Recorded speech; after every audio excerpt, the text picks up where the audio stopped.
Okay, so I hope you can hear us. Welcome to the web seminar, to the JINA web seminar. Our speaker of today is Alessandro Roggero. He did his PhD in Trento with Francesco Pederiva and is now here at the INT, and he will talk about thermal conductivity and impurity scattering in the accreting neutron star crust. And I hope you can all see our slides. And the cursor. And the cursor, yes. And yeah, please start. Thanks, Ingo, for the nice introduction. So in today's talk, I want to present you some recent results I've obtained together with Sanjay Reddy here at the INT on transport properties for the crust in an accreting neutron star, and in particular on the thermal conductivity and the role played by impurity scattering in that. When talking about accreting neutron stars, the physical system we have in mind are X-ray binary systems, like the one depicted on the left side of this slide, where the more massive star is a neutron star. In these systems, the orbit of the two object is close enough that the gravitational field of the neutron star can strip off material from its companion.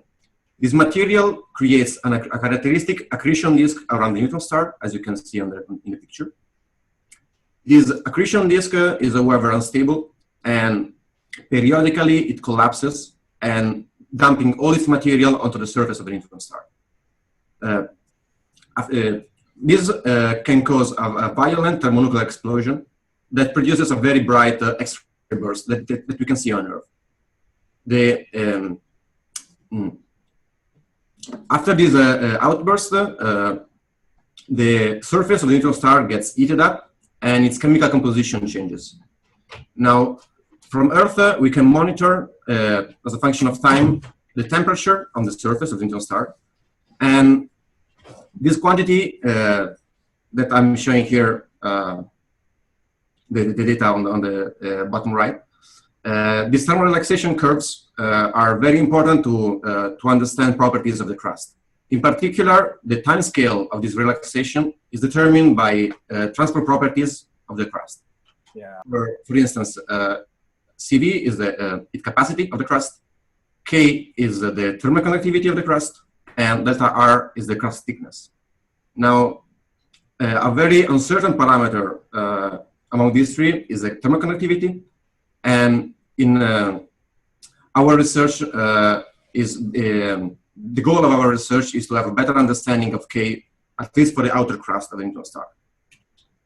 Now, for the outer crust, the thermodynamic conditions are as shown here. So densities ranges from 10 to the 8 to 10 to the 11 grams per cubic centimeter, and temperatures are in the ranges of 10 to the 7 to 10 to the 9. In this regime, electrons are relativistic, weakly coupled, and degenerate due to the high pressure, due to the high density, while nuclei are pressure ionized and usually with very large charges of the order of 25 to 40. The phase diagram of the ionic system can be characterized very efficiently through a simple dimensionless parameter called gamma here that depends on the charge of the ions, the temperature of the system, T, and A, the average interparticle distance in the system. It is well known that for low values of this gamma parameter, the ionic system forms a liquid, especially for gamma less than or about 175, while for higher values of gamma, we have a crystalline solid. For most of the conditions that we are exploring in this study, we are in the second case. Now, electrons are the lightest species, so they dominate all the transport properties, and in particular, thermal conductivity. And there is some echo. No, it's me. Okay. Okay. So the thermal conductivity of electrons is limited by mainly two processes. There can be collisions among electrons or between electrons and the ionic subsystem. Now, the second one is the dominant one in the regimes that we are interested in, and this is mostly because the ions have a much larger Z, so they have a bigger cross-section, and the electrons are degenerate, so they are very difficult to excite. So in the rest of this talk, we will concentrate mostly on the electron-ion scattering rate. Now, the thermal conductivity will therefore be inversely proportional to this electron-ion scattering rate that in turn can be expressed as an integral over the momenta and energies of the electrons. In this expression, there are three main ingredients. The first one, VQ squared, is essentially the square of the scattering matrix element and contains the Coulomb interaction, screened Coulomb interactions, where here KTF is a Thomas Fermi momentum, times a very important correction factor that takes into account effects coming from backscattering. The single most important piece of information in this expression is, however, S of Q and omega, the so-called dynamical structure factor that contains all the possible information about the excitation spectrum of the system. Now, at very low temperatures, it has a simple expression that I'm showing here. And it is basically a sum over all the possible transition amplitudes, transition probabilities, from going to the ground state of the system 0 to any given excited states n, through the action of some excitation operator, rho. In our case, the excitation operator that we're interested in will be density perturbations. Delta function on the right basically preserves energy conservation among all these transitions. Now, on Coulombic systems, especially in Coulombic crystals, like the ones we are interested in this study, the spectrum is basically dominated by compressional waves, so-called phonons, that have usually a characteristic frequency called the plasma frequency here. That depends both on the charge, mass, and number density of the ions. On the left, I'm showing you a characteristic form for S of omega at fixed momentum transfer, where you can clearly see that there is a pretty sharp excitation corresponding to the phonon at frequencies of the order of the plasma frequency. The third ingredient in the expression for the scattering rate is this function W of K, which is essentially an energy window that selects a part of the spectrum, and it is temperature dependent. On the left plot, I'm showing you WK at 3 different temperatures, 10 times the plasma temperature or plasma frequency, plasma temperature, and 1/10 of it. Now, it is clear that for temperatures higher than the plasma temperature, this energy window basically is unity. So in the integral on top of it, we are basically integrating over all the spectrum, and we don't need any detailed information about S of Q and omega apart from its integral value. However, at low temperatures, this energy window cuts a significant part of the spectrum, and therefore, in order to get reliable estimates of the scattering rate at low temperature, one needs very accurate information about the actual energy dependence of S of omega. Now, fortunately, for systems composed by a single charge, people have studied them for a long time, since the 70s, and we now have all the information in order to calculate the scattering rate for all the thermodynamic conditions that we're interested in. But however, we want to study accreting neutron stars. And in accreting neutron stars, at any given depth in the crust, we are expecting a very rich mixture of species, of charged species. One convenient way to characterize these mixtures is through the square charge deviation, delta Z squared, that is usually called impurity parameter or QIM.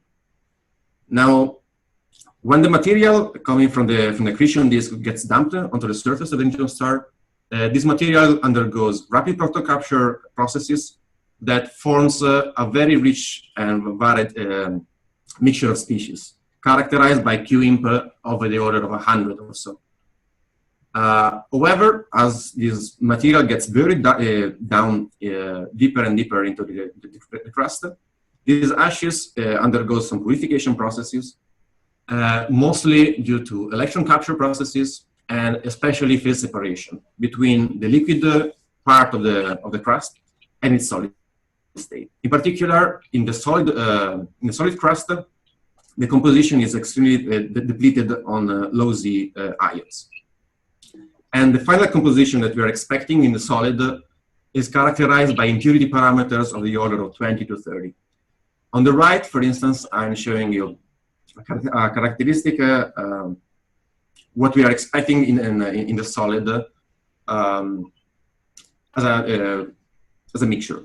And as you see, most of the charges are distributed around 20 to 35, 40, but we still have some non-zero tail at very low Z, especially oxygens and carbons. Now, treating a multi-component system is much more difficult than the single-component one that I talked about before. And in the past, people have developed simplified treatments in order to attack the problem. An intuitive way of seeing how this can work is to consider, for instance, very few impurities in a otherwise perfect crystal, like on the picture on the left.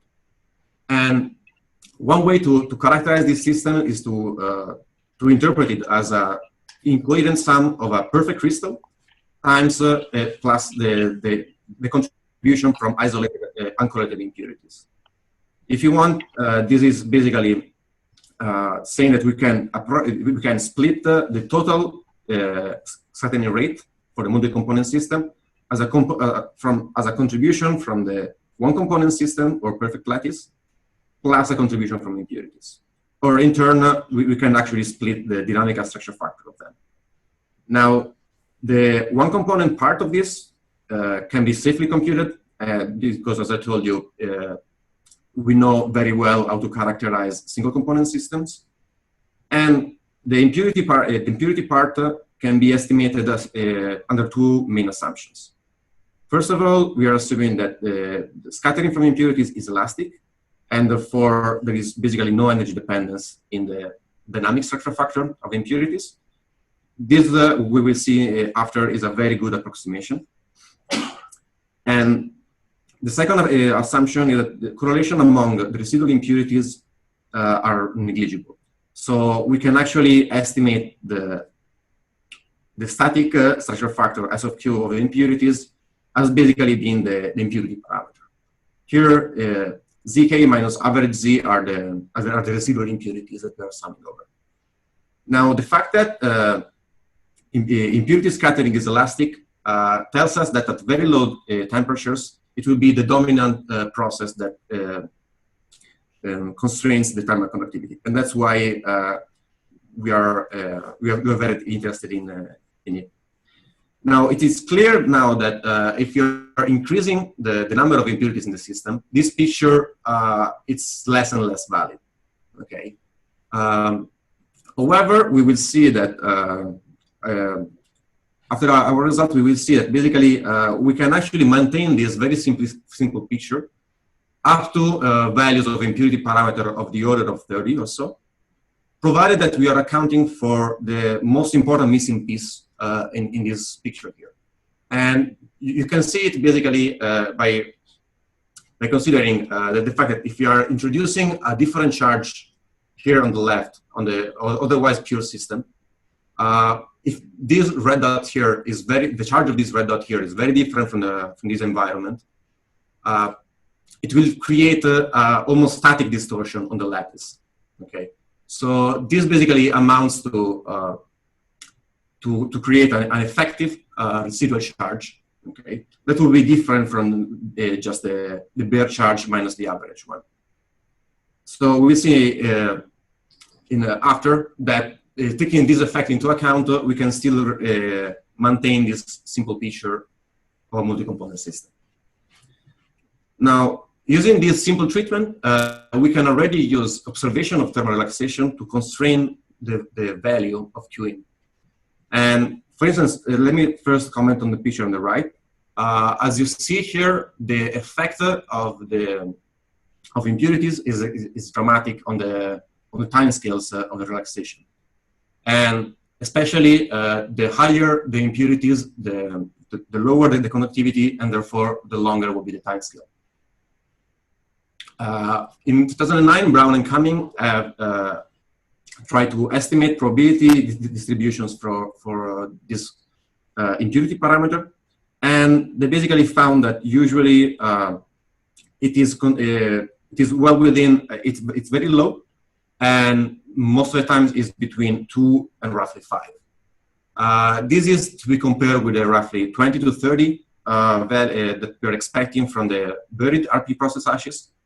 And therefore, we have a strong tension between the observed or inferred Q input from observation and the one that we're expecting from microscopic predictions. Now, the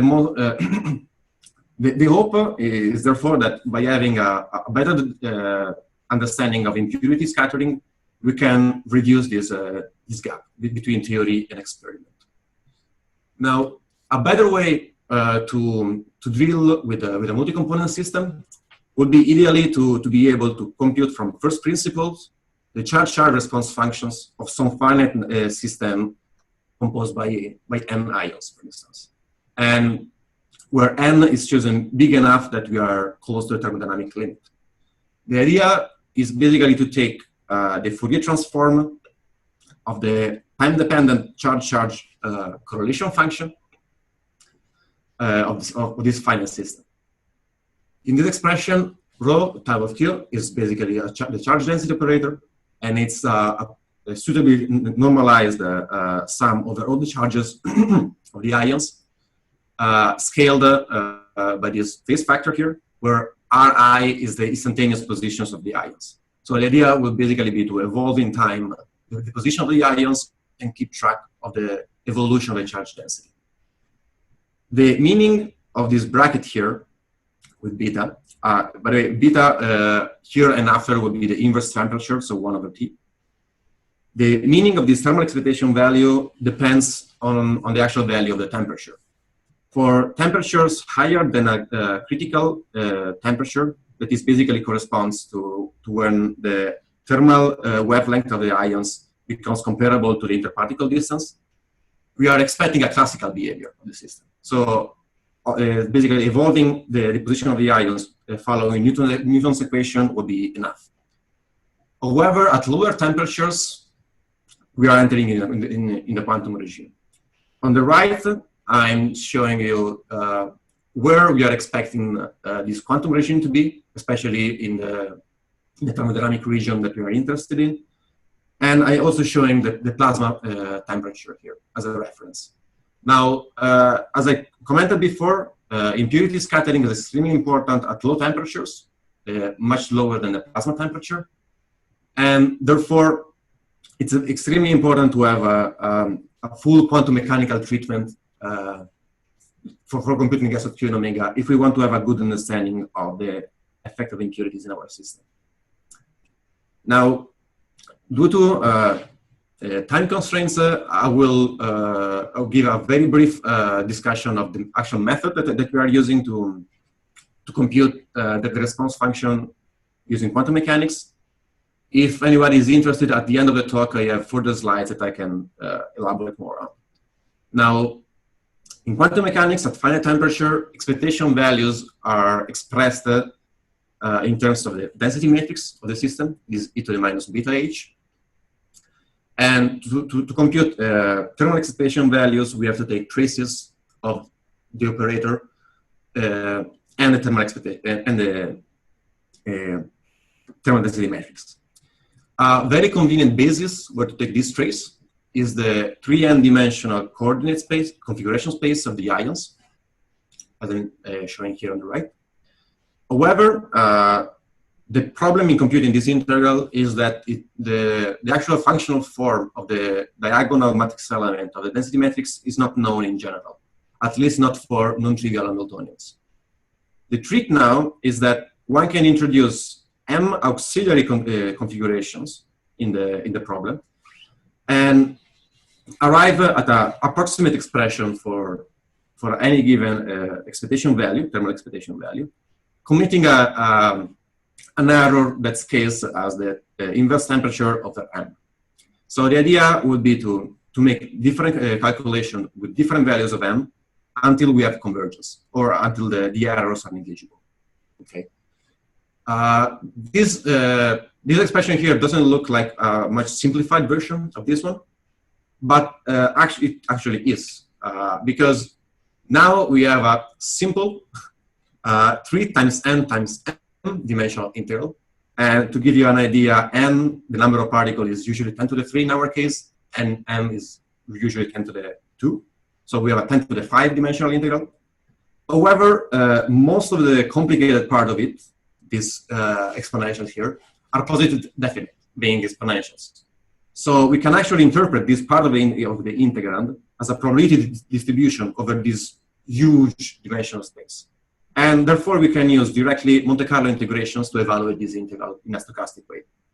If you're interested in, there is a very nice review from David Sepperly here, which was one of the pioneers of these techniques. Now, so far so good. However, our goal is to compute the response function of the system. And this is actually a problem because in all this formalism, we don't have any mention of the time variable. So any time-dependent observable is extremely difficult to get out of this formalism. However, we can access something which is close enough to it, and it's the Laplace transform of the dynamical structure factor, S of Q and omega, which is usually called the imaginary time correlation function, F of Q and tau. And the reason why we can compute it is basically that we can write it again as a trace over density matrices at different temperatures times operators. So we can arrive at a similar expression to this one, and again use Monte Carlo integration to evaluate it. Now, before showing you our results for the multi-component system, I wanted to give you a little bit of intuition about how this imaginary time correlation function actually looks like.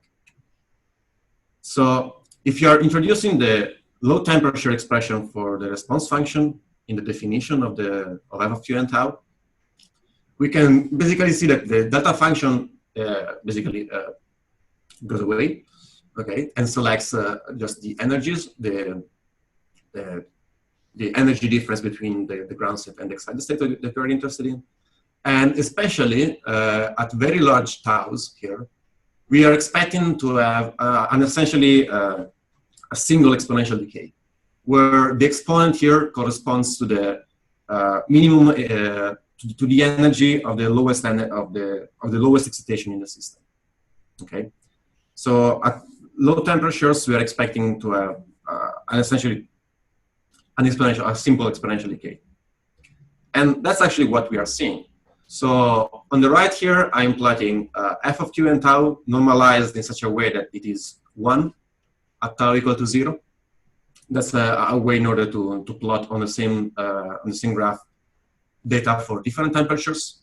And as you see, indeed, at very low temperatures, here the red points are taken at plasma temperature of 50. Okay, you actually see a very clean exponential decay. And also, we can tell by looking at the fact that F of Q and tau is essentially 0 here at 0.2, for instance, tau over beta, that we can basically see that there is no excitations in the present in the system at energies which are lower than 1 over tau here. Okay, so looking at when this correlation function goes to 0 gives us important information about the position of the lowest energy excitation in the system. At high, as we raise the temperature, however, this expression for S of Q and omega is no longer valid because the unperturbed system is no longer in its ground state, but it's composed by a statistical mixture of different states. And as I'm representing here on the left. And so basically what we are seeing on the high temperature limits is a sum over exponential decays. Okay, that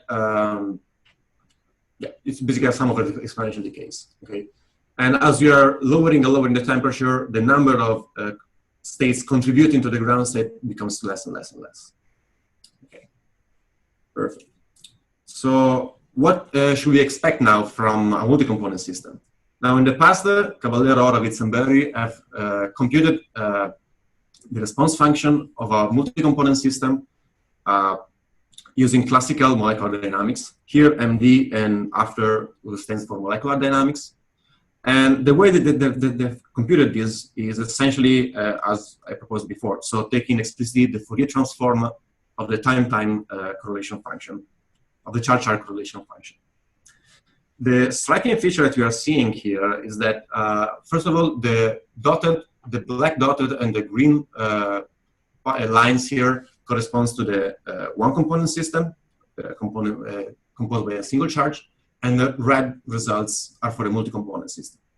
Now, as we see here, there is a very clean separation of scales between finite frequency contributions coming from the phonons here, and the additional contribution coming from impurities that, as we expected, are very close to zero and are essentially static. These modes here basically corresponds to scattering of the electrons onto these static distortions that I've talked about before. And the small width that we're seeing here is probably because these distortions can actually diffuse very slowly around our simulation, around the simulation box. Now, given this qualitative picture of the response for a multi-component system, we are already expecting that at temperatures which are lower than the plasma frequency that characterize these finite responses and higher than the minimum frequency of excitation in the system, that in our case is essentially zero, f of q and tau at very large taus will approach essentially a constant. And that's actually what we see in the real calculation. Here I am plotting results for 4 different systems. One component system, the black dots, the black squares, and 3 different multi-component systems characterized by different impurity parameters. All of them are at a very low temperature, plasma frequency over 50. We've chosen 2 rather high values of QIMP, 15 and 33, in order to represent what we are expecting from the buried RP ashes, and also a much lower value of QIMP equal to 2.2, which is thought to represent what we are expecting from the extracted impurity parameter from observation. Now, the nice feature that emerged from here is that, given the very clean separation of scales that we saw, and we can see even here, basically taking a fit to the plateau that you are seeing here is an extremely constraining value for the value of the impurity, of the response function of the impurities as imp of q. And this is extremely clean at low temperatures. As the temperatures gets higher, this is slightly more complicated, but still can be done in a very, very efficient and clean way. Now, using the extracted value of this impurity parameter, as imp of q, we can now go on and calculate the scattering rates. Here, I am presenting just the scattering rates from collisions between electrons and impurities.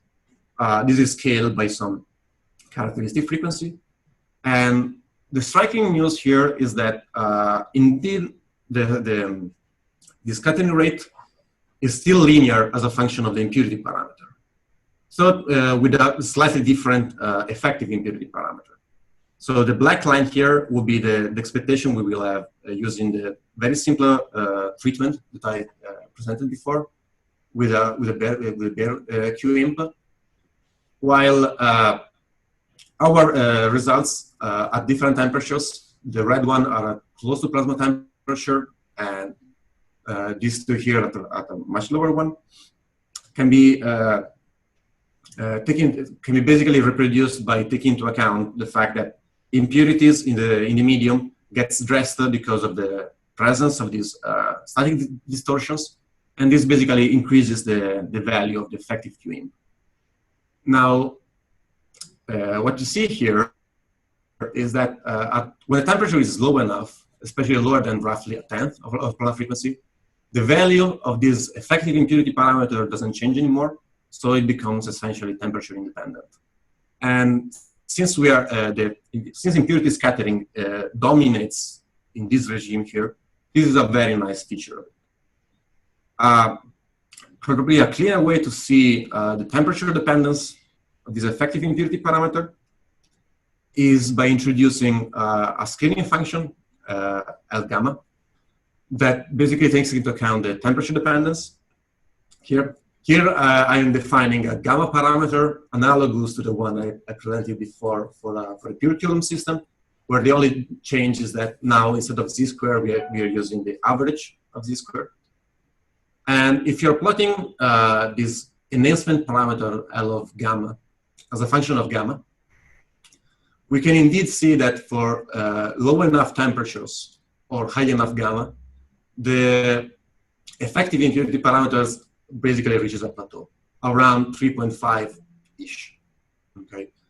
While as the temperature gets raised or gamma gets lowered, the value of this effective increase factor goes more around 2 or so.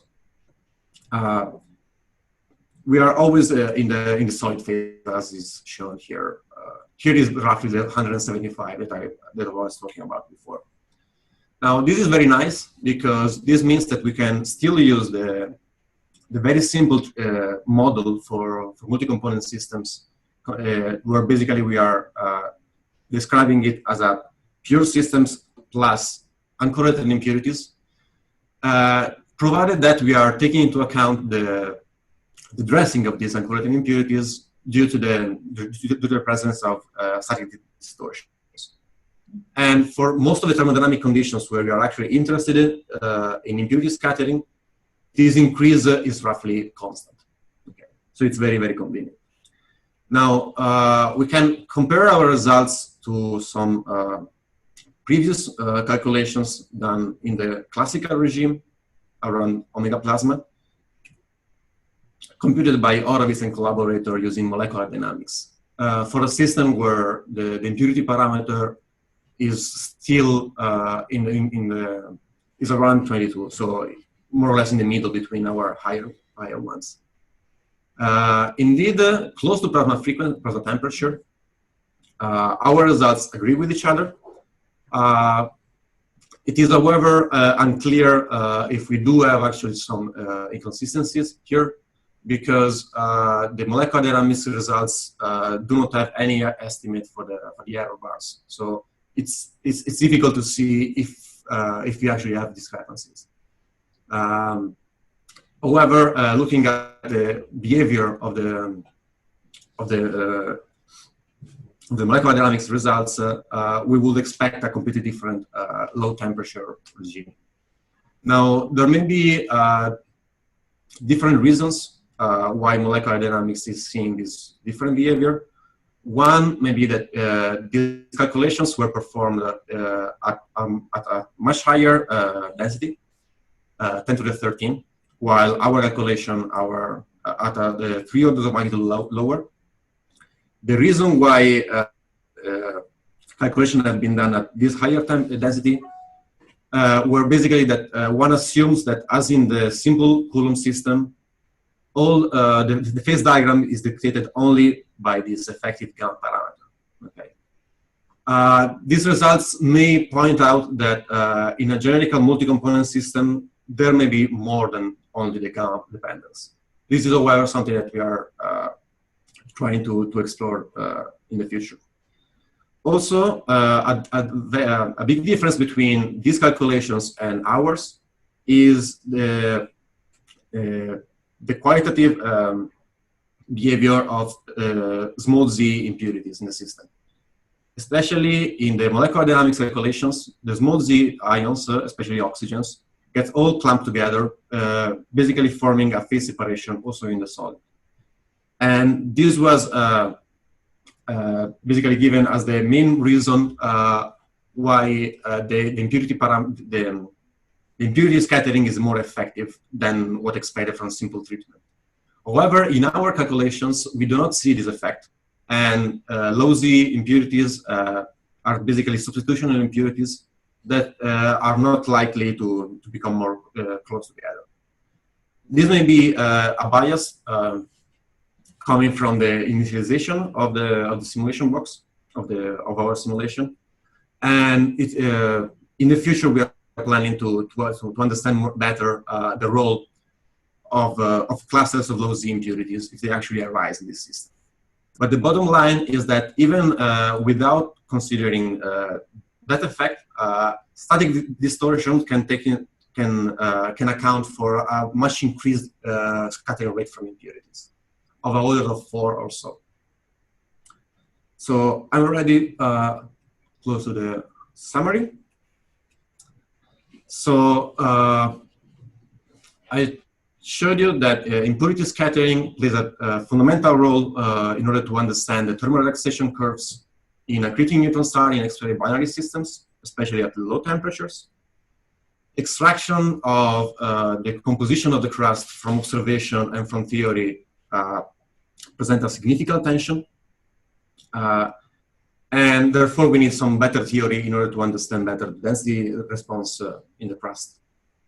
Now, Path Integral Monte Carlo simulations can give us a very constraining way to determine the low energy contributions in the response function. And especially, we can use them to reliably extract the impurity contribution from the response function. The striking result is that instead of lowering the tension between theory and experiment, we are actually amplifying it, because the effective impurity parameter that we are extracting from our simulation is as a factor of 2 to 4 times bigger than the bare one. So this means that the composition of the crust extracted from observation is a factor of 2 to 4 times purer than expected before.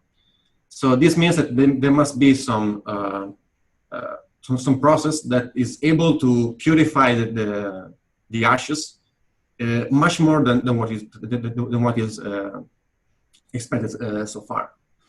Now, as future work, we are trying to understand the discrepancies between our Path Integral Monte Carlo calculation and molecular dynamics simulations, and especially the role of interstitial impurities in the transport properties. However, we want to point out that when impurities are more important, so at very low temperatures, our calculations are reliable, and we can basically trust them. Now, a very important part will be to extend this calculation into the inner crust. So for densities of the order of 10 to the 12 to 10 to the 13 gram per cubic centimeter. And in particular, we want to take into account the fact that in the inner crust, we have dripped neutrons that can mediate interaction between the ions. And this can have important implications both on the structure of the crust and on its transport properties. And with this, I thank you for your attention. Okay. So we have some time for questions. If you have any question, please indicate in the chat that you want to ask one, and then I will. How do I mute? You have to do that. So are there questions? Okay, wait, I have to stop sharing the screen. Okay, then, yeah, Chuck first. Nice calculations. The comment when you say the crust appears or must be cleaner than expected. Observations of crust cooling may primarily determine the impurity parameter deeper in the crust. It may not be so sensitive to the impurity parameter in the outer crust. Well, but the effect we are seeing in the inner crust, in the outer crust, more likely will be reflected also in the inner crust. So the effective impurity parameters that we are calculating in the inner crust will be scaled by a similar factor, most likely. Now, we have to do the actual calculation in the inner crust to make sure of it. But if you are still assuming that, all the properties are controlled by the gamma parameter, then we are expecting that even in the inner crust, we will have some increase, like of the order of 2 or 4. And if I could ask a question. I don't understand how the oxygen can be substitutional and not interstitial. You can't have voids, the pressure is too high. So I think on simple equilibrium ground, the oxygen is going to wind up interstitial. Most likely it will depend on the temperature. I mean, at least for our temperatures, lower than the plasma temperature, we basically don't see the low Z ions to be mobile by any means. They are stuck not really on lattice sites, but on fixed positions. Okay, so they're not wandering around the simulation box. If you're plotting the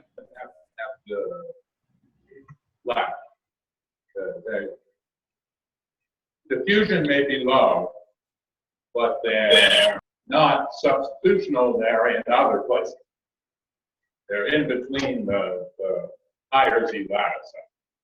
If you're looking at for instance, the pair distribution function of the low Z impurities and the high Z impurities, they show basically the same spatial correlations for most of them. So this basically means that they are still distributed on roughly lattice sites.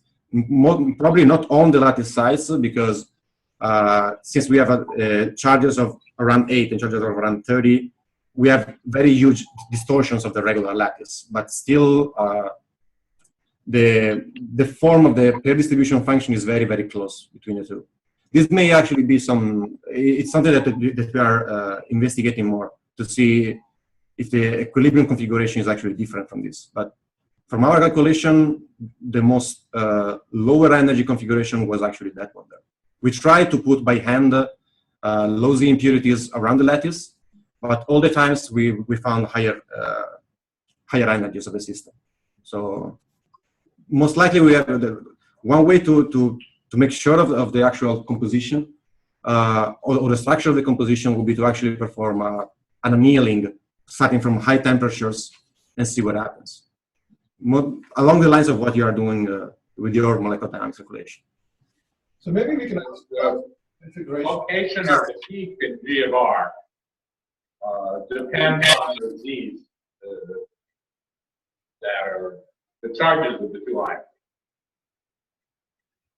So low Z ions peak closer to other ions than high Z ions. That's not what we are seeing in our simulation. At least not significantly more than that. There are some deviations between different ionic species, but not as dramatic as you are seeing in your molecular dynamics calculation. It will be very interesting, for instance, to use, for instance, a configuration from your simulation box where you do have interstitial impurities and use that one as an initial condition for our simulation. That will enlighten a little bit the discrepancies between our results. Tell us the system you'd like. I'm happy to run you a configuration. That's really usually, most of the results that I've showed here are with 2,000 particles, but we run system up to 3,456, like the system that we are using in your paper. So we can directly use your configuration and use that one to do the Path Integral Monte Carlo. Okay, next question from Spencer. Okay, actually, this is Andrew Steiner. Hi, how are you doing? So I think Chuck touched on this, but I guess I'm not quite sure if I heard the answer. Why do you expect the impurity parameter really to be? I guess the advertisement was that there was this tension, and that